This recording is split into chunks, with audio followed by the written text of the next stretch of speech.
नमस्कार. मातृपितृ देवोभव या मालिकेतील आज हा दुसरा भाग.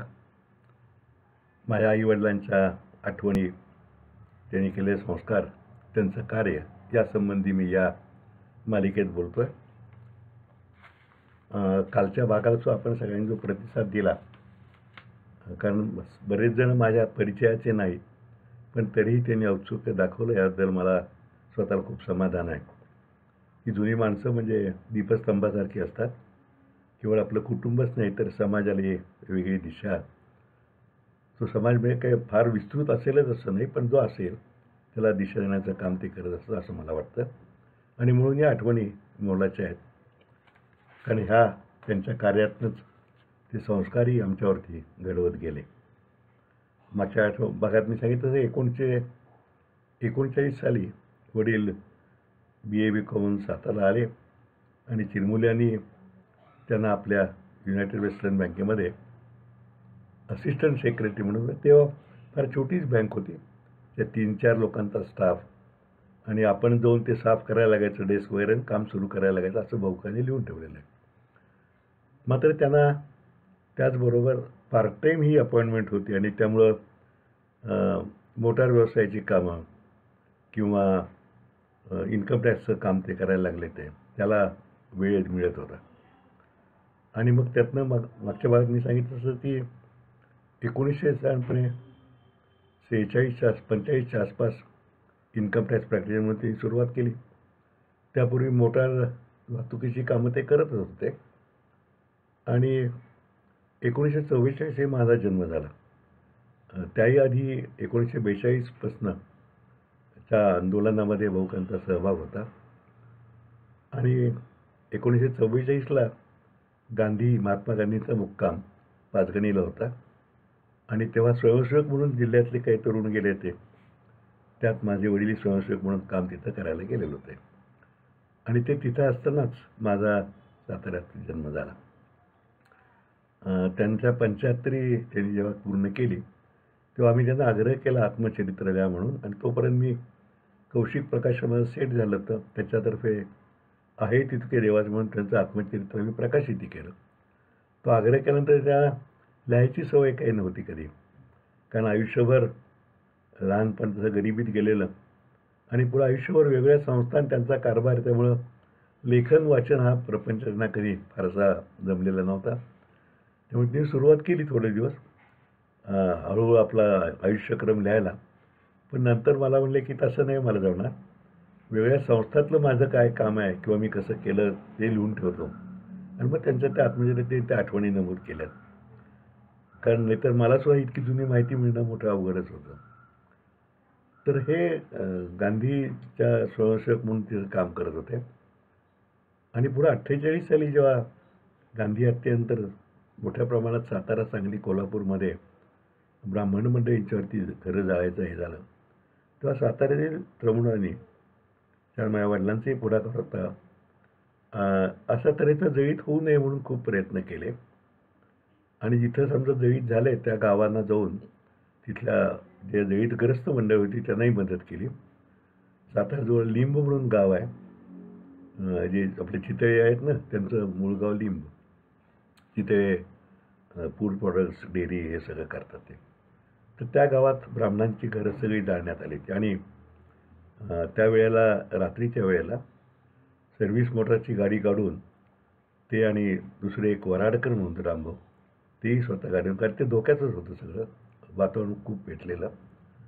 आणि मग त्या जाऊन तिथल्या लोकांना इथं आणणं, त्यांना आसरा देणं, त्यांची सोय बघणं, यात माझ्या वडिलांचा पुढाकार होता. माझी आठवण बरोबर असेल तर तेव्हा ठाकूर म्हणून मोठं कुटुंब लिंबला होतं. हे खूप आपटे, ठाकूर, वेलणकर ही सगळी कुटुंब लिंबची, आणि त्या काळातले ते जमीनदार मंडळी. ते ठाकूर इथं आले.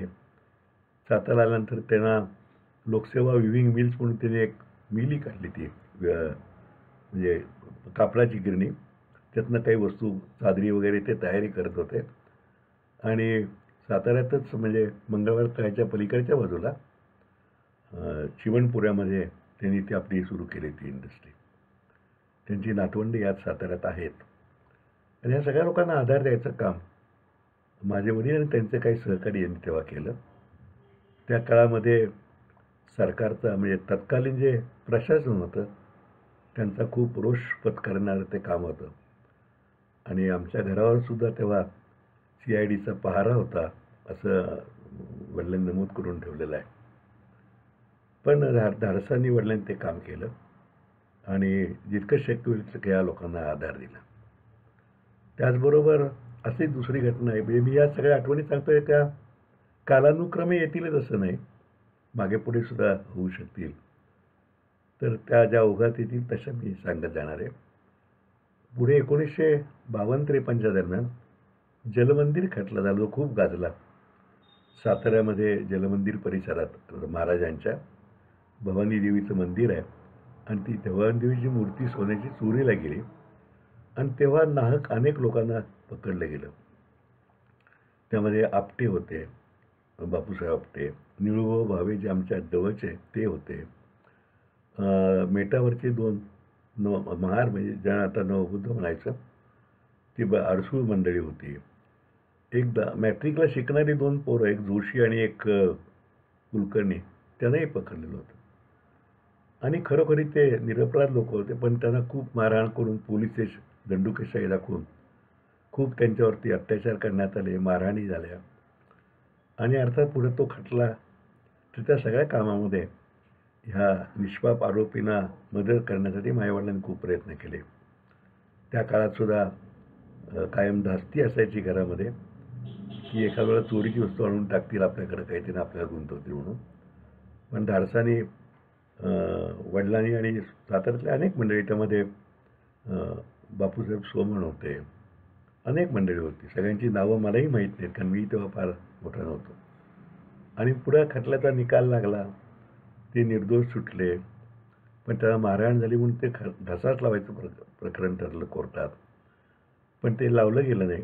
सरकारने खूप काटेकोर, तत्कालीन DSP लुईस म्हणून होते, त्यांच्यावरती खूप न्यायालयाने ताशेरे झाडले आणि त्याच्यावर बाबूराव ओकलेने एक पुस्तक लिहिलं होतं. पण ते प्रसिद्ध झालं नाही कारण उगीच तणाव वाढेल म्हणून. आणि त्यानंतर मग केसरी वृत्तपत्र, जयंतराव टिळक तेव्हा संपादक होते, त्यांनी ते प्रकरण लावून धरलं. तर त्याकरता त्यांनाही सरकार रचनेला पात्र व्हायला, म्हणजे प्रशासन, पोलीस खाक्या काय असतो आणि प्रशासन खाक्या काय असतो याचा एक तो प्रत्यंतर सातारकरांना अनुभवला. पुढं काही काळानंतर 2-4 वर्षानंतर उत्तर प्रदेशातल्या बावरी जमातीच्या लोकांनी ती मूर्ती नेली, ती आणि वितळवली ती वगैरे सगळं पुढं आलं, त्यांना शिक्षाही झाल्या.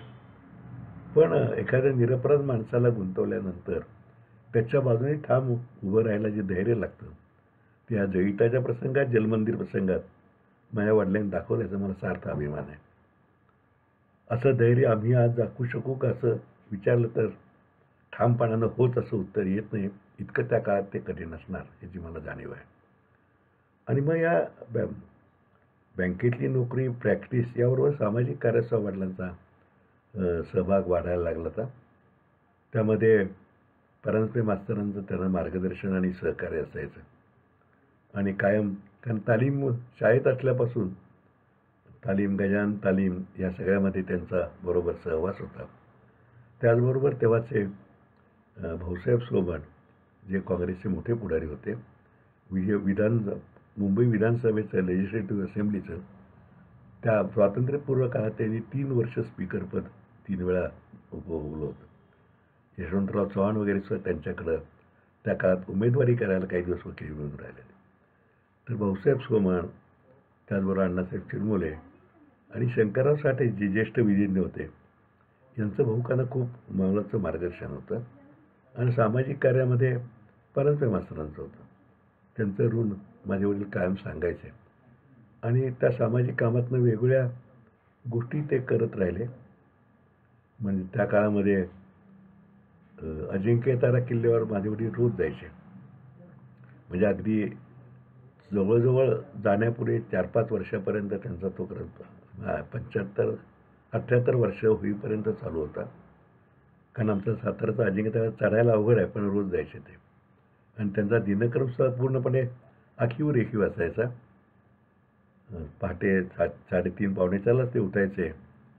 पूजा, जरा थोडं वाचन वगैरे ग्रंथांना दासबोध वगैरे वाचून ते बरोबर 5 वाजता किल्ल्यावर जायचे. बॅटरी हातात, एक काठी, हाफ पॅन्ट, एक पडकं एक बांधायला, वाऱ्यावर लागून एक घालायला म्हणून, आणि अंधारातच ते जायचे वरती.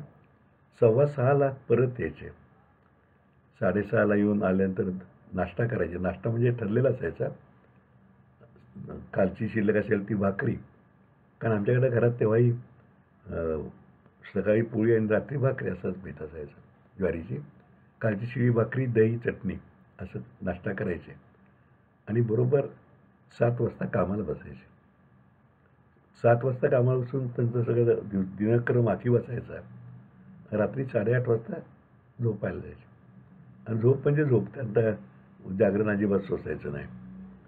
मी कुमार गंधर्वांच्या भागात एक आठवण मागे सांगितली होती की वडिलांची जेव्हा साठी होती, साठीच्या नंतर, तेव्हा आम्ही कुमार गंधर्वांचं गाणं ठेवलं होतं आणि ते गाणं सुरू झालं रात्री 9-9:30ला. वडिलांची झोपायची वेळ होऊन गेली ती. मग ते गाण्याच्या वेळा थोडं पेंगायला लागले. म्हणजे लोकांना वाटते दाद देत आहेत, पण प्रत्यक्ष झोप यायला लागली. किंवा कुमारने मला बोलून सांगितलं, कुमार गंधर्वांनी, एक राग संपलं की भाऊकांना घरी गेले तरी चालेल म्हणून सांग, कारण ते पुढं बसले त्याला संकोच वाटतं, पण ते त्यांचा दिनक्रम पण त्यांची इथं झोपायची वेळ झाली. आणि कारण स्वाभाविक आहे की इतक्या कठीण परिस्थितीत तुम्ही जेव्हा वाढता तेव्हा या बाकी गोष्टी करायला तुम्हाला वेळच शिल्लक नसतो. हौस असणे निर्माणच होत नाही. आणि मी चालू असताना किती कामं त्यांनी उभी केली, किती संस्था, आढावा घेतला तर मी आजसुद्धा थक्क होतो. म्हणजे मला काही लोक म्हणतात, अहो किती उद्योग तुम्ही करताय, पण खरोखरी त्यांच्याकडे जे काय काम पाहिलं तर आपण अचंबित होतं कसं करू शकले ते. कारण बघा की मी संस्था, त्या आत्मचरित्रावर संस्थांची माहिती काढतोय आणि ती तुमच्याशी शेअर करतोय. म्हणजे लहानपणी बैलगाड्यानं लाकडं टाकायला जाणं वगैरे कामं केलेले, बँकेत नोकरी करायला लागले, इन्कम टॅक्स प्रॅक्टिस केला, ते इन्कम टॅक्स उत्तम जम बसवला ते थोड्याच काळात. म्हणजे फलटण संस्थान विलीन झाल्यानंतर त्या सगळ्या केसेस घेतल्या, लोणंद, कराड, वाई, सातारा, आणि उत्तम जम त्यांनी बसवला. कारण त्या प्रॅक्टिसमध्ये त्यांनी तत्त्व पाळलं होतं की कुणालाही कधी नाडवायचं नाही आणि पैसा हे सर्वस्व नाही, उत्तम सल्ला द्यायचा आणि फी म्हणजे फी मागायची अशी नाही, योग्य फी त्यांनी द्यावी अशी अपेक्षा ठेवायची. म्हणजे मी जेव्हा 65 साली प्रॅक्टिस बघायला लागलो तेव्हा माझा आत्तेभाऊ आमच्याकडे काम करायला शरद म्हणून, तर तो म्हणायचा, बघा ह्या माणसाची इतकी फी बाकी आहे, तुम्ही त्याला आठवण कशी करत नाही. अर्थात मी थोडी सुधारणा त्यात केली, मी आठवण करायला लागलो, पण तगादा लावणं त्याकरता काम थांबवणं हे आयुष्यात कधी त्यांनी केलंच नाही, मलाही कधी जमलं नाही. त्यानंतर मग सामाजिक कामामध्ये अर्कशाळेमध्ये, अर्कशाळा तर होती ते डॉक्टर मोहन आगाशांनी स्थापन केलेली, त्यांच्या मालकीची होती आणि ते उत्तम आयुर्वेदिक औषधं निर्माण करायचे. पण ती एकदा संस्था थोडी वाढायला लागली म्हटल्यानंतर त्याचं प्रायव्हेट लिमिटेडमध्ये रूपांतर त्यांनी 1941 साली केलं आणि मग काही शेअर वगळून त्याला भांडवल जमा केलं. त्यांचे जे मालकीची सगळी हे होती यंत्रसामुग्री वगैरे शेड, ती त्यांना शेअरच्या रूपामध्ये दिली आणि प्रायव्हेट लिमिटेड झाली अर्कशाला, आयुर्वेदिक अर्कशाला. 1942 साली आत्ता जी अर्कशाही जागा आहे, गोसावी वाडा म्हणतात त्याला, ती जागा ह्या सगळ्यामध्ये वडिलांचंही त्यामध्ये सहकार्य होतं. आणि 1947 साली प्रायव्हेट लिमिटेड, कारण त्याला बंधन असतं की 50 शेअर होतात, म्हणून 1947 साली अर्कशाळा ही पब्लिक लिमिटेड कंपनी करण्यात आली. आणि मग पुढं मोहन आगाशांतर भाऊराव आगाशे चेअरमन होते.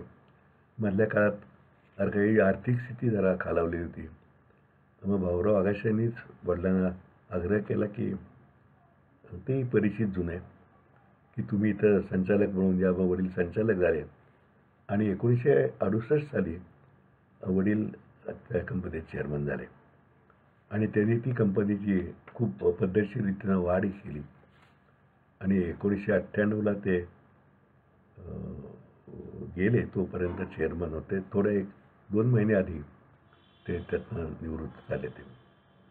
आणि अर्कशाळेचं नाव कायम ठेवणं, त्या दर्जा टिकवणं, वेगवेगळ्या ठिकाणी निरलसपणे काम करणं, कारण त्यांना आता चेअरमन असला तर त्याची गाडी वगैरे काही नाही, आपलीच गाडी वापरायची आणि वर्षाला बांधव म्हणून अशा मोठी रक्कम म्हणून 3,000 रुपये प्रवास खर्च वगैरे करता अर्कशाळा देत असे.